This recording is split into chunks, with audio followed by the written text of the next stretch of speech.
Hello student, this is Prathamesh and I welcome you all to Toship tutorial.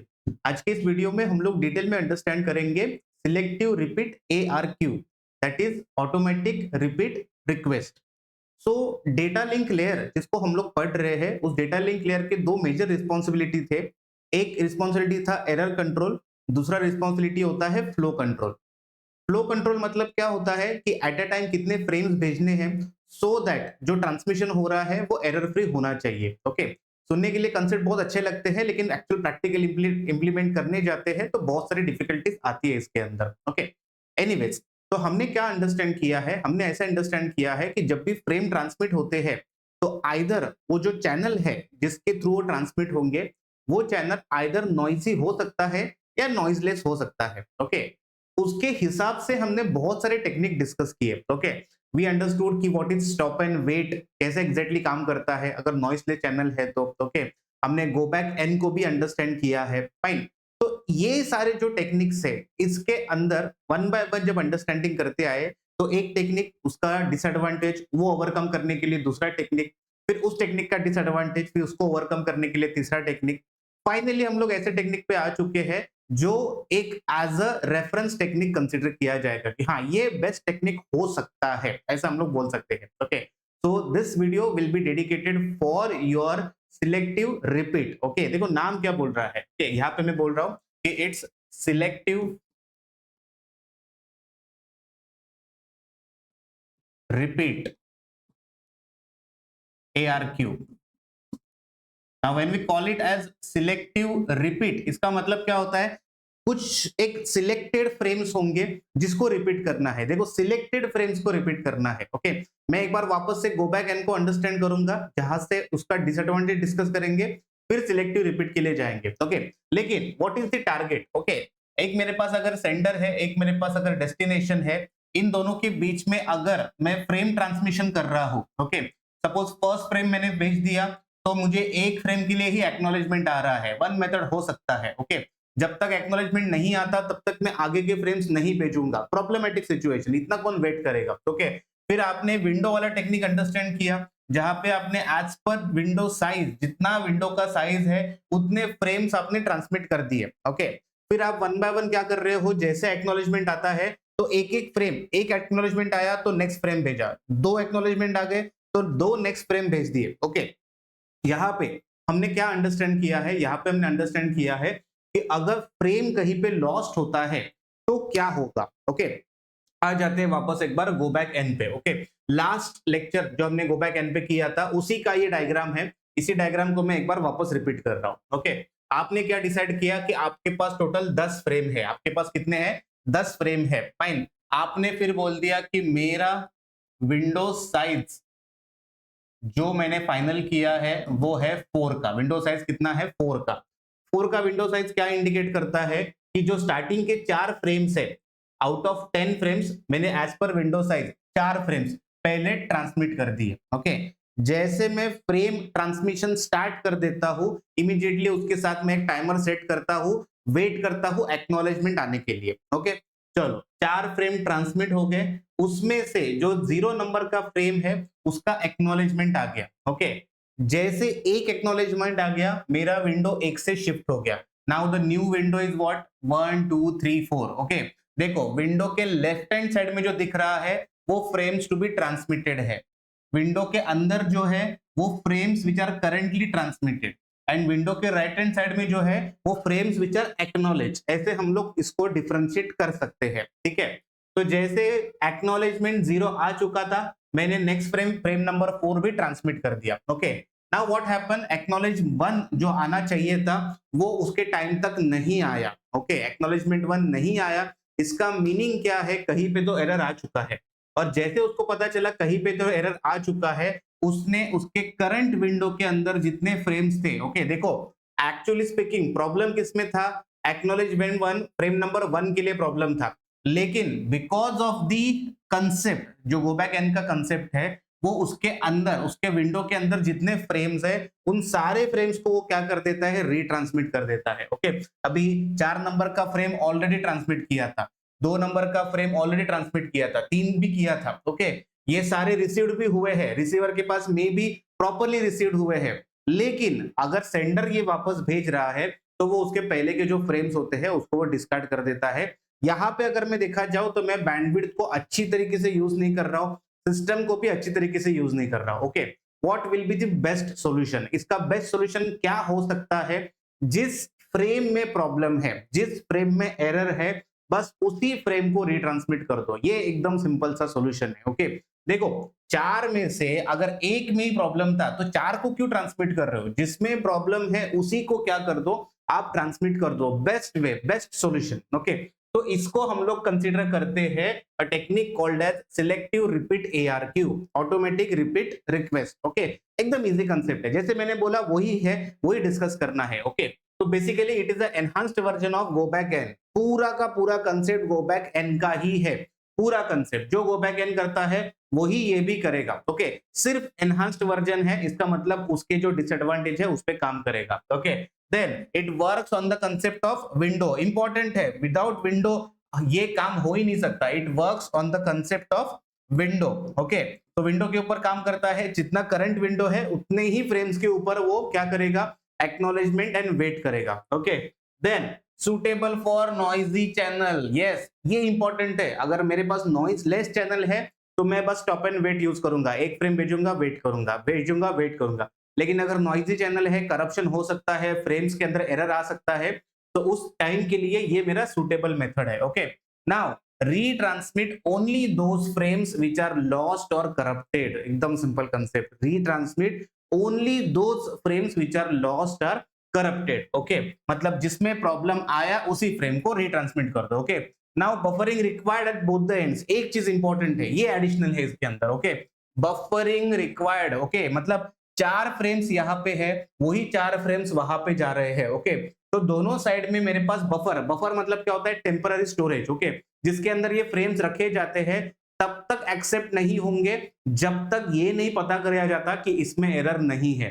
जैसे पता कर लिया रिसीवर ने, हाँ एरर नहीं है, सब ओके है, तो ही बफर से वो आगे भेज दिए जाएंगे। तब तक वो क्या करेंगे, टेम्पररी लोकेशन पे ही रखेंगे। सो बफरिंग भी required at both the ends. Okay, now इसके ऊपर बात करते हैं। As per the sequence number the receiver sends the negative acknowledgement. NACK stands for negative acknowledgement for the corrupted और the lost frame. Okay, how we can explain this? Okay, चलो इसको explain कैसे कर सकते हैं। तो हम क्या करेंगे, मैंने सपोज एक सेंडर ले लिया। ओके, एंड सेंडर के बाजू में मैंने और एक यहाँ पे डेस्टिनेशन ले लिया। ओके, सो सेंडर है एंड यहाँ पे destination. Okay, source and destination, आप जो आपको पसंद है नाम वो बोल दो। ओके, फिर यहाँ पे मैं क्या कर रहा हूँ, यहाँ पे मैं एक छोटा सा फ्रेम साइज बना रहा हूँ। ओके, ये जो फ्रेम साइज है मेरा, ओके, इसको मैं टोटल कंसीडर कर रहा हूँ कि मेरे पास टोटल लेट से 10 फ्रेम्स है। ओके, कितने फ्रेम्स है अपने पास, 10 फ्रेम्स मैं कंसीडर कर रहा हूँ। ओके, विंडो साइज बाद में बात करेंगे, या जितने भी फ्रेम्स होते हैं उतना कैलकुलेट करेंगे। So this is 1, I will say this is 2, then 3, then 4, 5, 6, I'll be having this 7, I'll be having 8, this is 9 and this is 10। okay, now ये विंडो नहीं है, ये आपके पास टोटल नंबर ऑफ फ्रेम्स है। ओके, तो यहाँ पे मैंने नंबर दे दिया। Okay, I will say this is 1, 2, 3, 4, 5, 6, 7, 8, 9 and 10। Okay, अभी ये फ्रेम जो है वो एज पर विंडो रिपीट होते रहेगा। ओके, इसीलिए मैं क्या कर रहा हूँ, इसको जरा रिपीट कर दूंगा मल्टीपल ऑपरेशंस के लिए। यहाँ पे मैंने ये फर्स्ट डिफाइन किया, इसका एक कॉपी मैं यहाँ पे क्रिएट कर रहा हूँ जो मैं यहाँ पे यूज करूंगा। ओके, इसका मैंने और एक कॉपी यूज किया, चलो ये मैं यहाँ पे कंसिडर कर रहा हूँ। तो इट इज लाइक जितने आप इसके कॉपीज करोगे उतना आपका आंसर ब्रीफ होते जाएगा। ओके, जितना आपके ऊपर है, आपको जितना समझाना है उतना आप इसमें समझा सकते हो। ओके, नाउ इसमें क्या इंपॉर्टेंट है, इसमें इंपॉर्टेंट होता है विंडो का साइज, कि विंडो साइज कितना है। ओके, तो मैं यहाँ पे डिफाइन कर रहा हूँ। ओके, चलो थोड़ा इधर ही डिफाइन कर देते हैं। Okay, I am considering window size as 4। Okay, 4 का विंडो साइज है, मतलब स्टार्टिंग जो होने वाला है वो 4 फ्रेम से होने वाला है। ओके, तो चलो विंडो साइज के हिसाब से आगे बढ़ते हैं।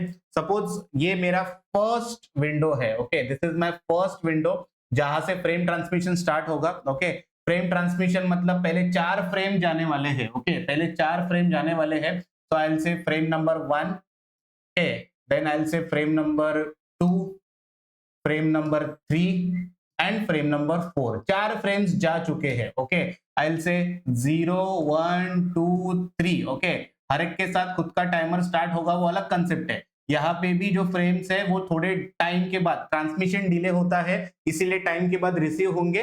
आई विल से चलो यहाँ पे 0 1 2 3 रिसीव हो चुके हैं। ओके, अभी जैसे ही यहाँ पे एक एक्नॉलेजमेंट आता है, ओके लेट्स टेक एग्जांपल कि रिसीवर ने एक एक्नॉलेजमेंट भेज दिया कि मेरे पास फ्रेम नंबर 0, ओके मैंने ऐसा बोल दिया ACK0, acknowledgement for frame number 0। Okay, अगर एक्नॉलेजमेंट आ गया इसका मतलब विंडो मुझे आगे करना है। एक एक्नॉलेजमेंट है ना, चलो इस बार 2 का एग्जांपल लेते हैं। ओके, सपोज 2 फ्रेम्स का एक्नॉलेजमेंट आ चुका है। ओके, ACK0 ACK1, इसका मतलब मेरा जो विंडो है वो 2 से शिफ्ट होगा। ओके, 2 से शिफ्ट हो रहा है मेरा विंडो। ये विंडो अभी आ चुका है 3 4 5 6 पे। कितने पे आ चुका है?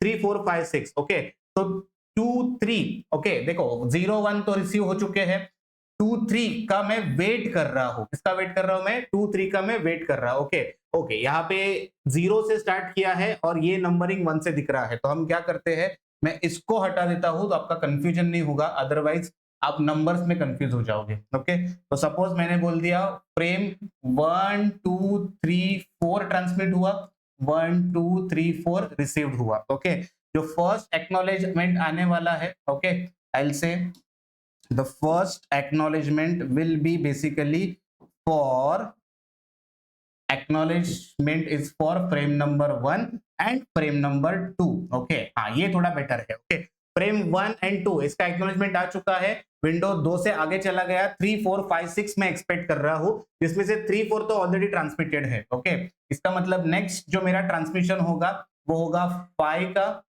एंड 6 का। ओके, इधर तक आपको कोई डाउट नहीं होना चाहिए। अभी तक हमने प्रॉब्लम कंसीडर ही नहीं किया कि प्रॉब्लम है करके। ठीक है, now let's take a example. ये जो 3 नंबर का फ्रेम भेजा था, ओके ये जो 3 नंबर का फ्रेम भेजा था उसमें कुछ तो प्रॉब्लम आ चुका है। ओके, उसमें एरर आ चुका है, उसका डेटा मैच नहीं कर रहा है। ओके, तो जिसमें प्रॉब्लम आया उसके लिए रिसीवर क्या करता है, उसके लिए रिसीवर भेजता है NACK for frame number 3। Important है, कौन से फ्रेम के लिए? इसको बोलते हैं सीक्वेंस नंबर। ओके, आप हर फ्रेम को एक नंबर देते हो, उसको एक यूनिक आइडेंटिटी है, तो पता कैसे चलेगा ना प्रॉब्लम किसमें था। तो आपने फ्रेम नंबर 3 के लिए क्या भेज दिया? निगेटिव एक्नॉलेजमेंट, एक पॉसिबिलिटी। दूसरा पॉसिबिलिटी, फ्रेम 3 पहुंचा ही नहीं, ओके तो भी वो निगेटिव एक्नॉलेजमेंट हो गया। चौथा पॉसिबिलिटी क्या है, इसने रिवर्ट में भेज दिया था कि हाँ भाई फ्रेम रिसीव हुआ है, लेकिन वो सेंडर तक पहुंचा नहीं। ओके, देखो प्रॉब्लम क्या क्या हो सकते हैं। एक तो स्ट्रेट फॉरवर्ड एरर आ चुका है इसीलिए उसने निगेटिव एक्नॉलेजमेंट भेजा। ओके, सेकंड प्रॉब्लम, ट्रांसमिट हो रहा था लेकिन बीच में ही ड्रॉप हो गया तो उधर तक पहुंचा ही नहीं। नेक्स्ट प्रॉब्लम, रिसीवर ने एक्नॉलेजमेंट भेजा था लेकिन वो सेंडर की तरफ पहुंचा नहीं। In all that case sender को पता चल जाता है कि मेरे फ्रेम नंबर 3 में क्या है, प्रॉब्लम है। अगर मेरे फ्रेम नंबर 3 में प्रॉब्लम है तो रिसीवर जनरली अगर गो बैक एन होता तो ये 3 4 5 6 वो ट्रांसमिट कर देता। ओके, लेकिन इस केस में जिसके लिए निगेटिव एक्नॉलेजमेंट आया उसी फ्रेम को रीट्रांसमिट किया जाएगा। ओके, तो यहां पे मैं लिखूंगा रीट्रांसमिटेड। ओके, रीट्रांसमिटेड। ओके, रीट्रांसमिटेड किसको किया? फ्रेम नंबर 3 को। क्यों किया? क्योंकि उसके लिए निगेटिव एक्नॉलेजमेंट आया और इसीलिए सेंडर जो होता है उसी ने उसको क्या कर दिया, रीट्रांसमिट कर दिया। ओके, तो बहुत इजी वर्जन था ये, बहुत इजी, मतलब स्ट्रेट फॉरवर्ड है। फाइन, आप फ्रेम भेजते जाओ। ओके, एक विंडो साइज के हिसाब से जैसे जैसे एक्नॉलेजमेंट आएंगे आपका विंडो शिफ्ट होते जाएगा। ओके, इन केस किसी भी विंडो में, करंट विंडो के अंदर जो फ्रेम्स है उसमें से किसी भी एक फ्रेम के लिए या ऑल फ्रेम के लिए अगर निगेटिव एक्नॉलेजमेंट आता है या फिर उसका पैकेट कहीं पे लॉस हो रहा है, बस उसी सिलेक्टेड फ्रेम को क्या किया जाएगा, रीट्रांसमिट किया जाएगा एंड रीट्रांसमिट करके वापस से रिसीवर क्या करेगा, उसके ऊपर काम करेगा। ओके, इसीलिए यहाँ पे क्या होता है, बफर होना मैंडेटरी है। ओके, मतलब फ्रेम्स जो होते हैं वो पहले बफर में जाएंगे, जैसे पूरा ट्रांसमिशन खत्म हो जाता है, जब पूरा डेटा रिसीव हो जाता है उसके बाद ही बफर से वो क्या किए जाते हैं, आगे प्रोसेस किए जाते हैं। ओके, इसी चीज को यहाँ पे एक्सप्लेन किया है लास्ट में the as per sequence number the receiver sends negative acknowledgement for the corrupted or the lost frame. Okay, this is your simple technique which we called as selective repeat automatic repeat request. Okay, so बहुत easy था ये understand करने के लिए, क्योंकि आपको गो back N पहले समझा था, उससे पहले आपने स्टॉप एंड वेट भी समझा है, स्टॉप एंड वेट ARQ भी समझा है. ओके, तो ये होता है टोटल कम्युनिकेशन प्रोटोकॉल्स जब हम डेटा लिंक लेयर के अंदर काम करते हैं. इसके अलावा और भी कुछ प्रोटोकॉल्स है जैसे पॉइंट टू पॉइंट प्रोटोकॉल्स, उसको हम लोग अंडरस्टैंड करेंगे आगे वाले लेक्चर्स में. So till then keep learning, keep practicing. Thank you.